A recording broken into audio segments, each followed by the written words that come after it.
YCP అధినేత Jagan party ఎంపీలతో సమావేశమయ్యారు. ప్రజా సమస్యల్ని పార్లమెంట్లో బలంగా లేవనెత్తాలని ఎంపీలకు జగన్ దిశానిర్దేశం చేశారు.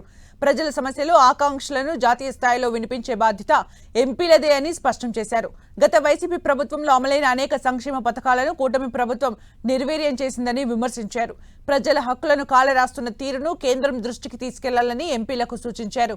రాష్ట్రాన్ని అప్పుల కుప్పగా మార్చారన్న జగన్ శాంతి భద్రతల పరిస్థితిపై ఆందోళన వ్యక్తం చేశారు. టీడీపీ అమలు చేస్తున్న రెడ్ బుక్ పాలన కారణంగా రాష్ట్రంలో రాజకీయ కక్ష సాధింపులు పెరిగాయన్నారు.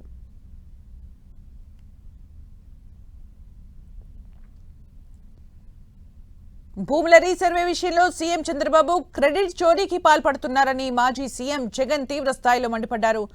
భూమండలం మీద క్రెడిట్ చోరీ చేయగలిగిన ఏకైక వ్యక్తి చంద్రబాబే అని అన్నారు. ఏపీలో భూముల రీసర్వేపై చేస్తున్న ప్రచారంపై ఆయన ఆగ్రహం వ్యక్తం చేశారు. 1,00,000 భూ సమస్యలకు ఏకైక పరిష్కార మార్గంగా తాము రీసర్వే చేపడితే ఇప్పుడు దాన్ని తన ఖాతాలో వేసుకోవడానికి చంద్రబాబు ఆరాటపడుతున్నారని జగన్ విమర్శించారు. సమగ్ర సర్వే విషయంలో తాము సృష్టించిన రికార్డులను ఎవరూ చెరిపివేయలేరని అన్నారు జగన్. భూముల రీసర్వే చేయాలన్న కనీస ఆలోచన అయినా కూడా నీకు ఎప్పుడైనా గతంలో వచ్చిందా అని, కనీసం ఆలోచన అయినా నీకు గతంలో ఎప్పుడైనా వచ్చిందా అని.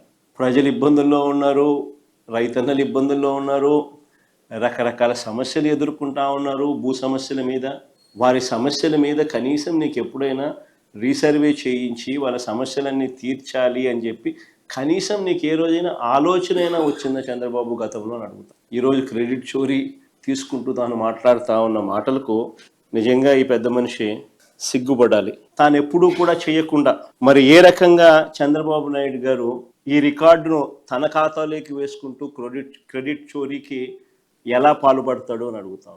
నిజంగా ఇవన్నీ కూడా ఏవి కూడా ఒక్కటంటే ఒక్కటి కూడా చంద్రబాబు నాయుడు హయాంలో జరగాల. మరి సిగ్గుండాలి కదా క్రెడిట్ చోరీ తీసుకునేదానికి. రైతులు, భూ యజమానులకు ఇంత భద్రత కల్పించే పని చంద్రబాబు నాయుడు ఎప్పుడైనా చేసాడు? భద్రత కల్పించే పని అంటే రైతు నష్టపోకూడదు, భూ యజమాని నష్టపోకూడదు, ట్యాంపర్ ప్రూఫ్ డాక్యుమెంట్స్ తన చేతిలో ఉండాలి, తనకు అన్ని రకాలుగా మంచి జరగాలి, సమస్యలు ఉండకూడదు అని ఇంతగా తాపత్రయపడి ఎప్పుడైనా చంద్రబాబు నాయుడు చేశాడు. మరి ఎవరి దొంగలు? మరి ఇష్టం వచ్చినట్టుగా మాట్లాడినాడు చంద్రబాబు నాయుడు ఎన్నికలప్పుడు. మరి ఎవరి దొంగలు? ఎవరు కబ్జాకోరులు? ఎవరు రైతులకు, భూ యజమానులకు రక్షణ కల్పించారు? మేం చేసిన పని వల్ల రాయితీ వస్తే ఆ క్రెడిట్ను తన ఖాతాలోకి వేసుకోవడానికి పడరాని పాటలు పడతా ఉన్నాడు. వాళ్ళు ఎవరు? వాళ్ళ ఎంపీ, వాళ్ళ మంత్రి, కేంద్ర మంత్రి, వాళ్ళ ఎంపీ ఆ పెమ్మసాని ఆయన ట్వీటు మాట్లాడడం అసలు నాకు ఆశ్చర్యం అనిపిస్తుంది.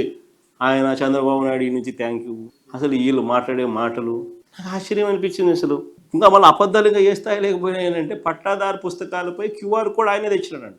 అది ఇంకొక అబద్ధాలు.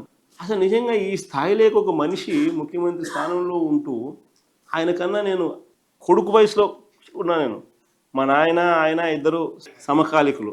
నేను కొడుకు వయసులో ఉన్నా. నాతో కూడా కాంపిటీషన్ చేయలేకున్నాడు. మా నాయన కథ దేవుడు ఎరుగు. నేను చేసిన దానికి కూడా క్రెడిట్ కూడా ఆయనే తీసుకోవాలని అనేది పాకులాడుతూ ఉంటే ఈ మనిషి ఏమనుకోవాలి? ఈ మనిషి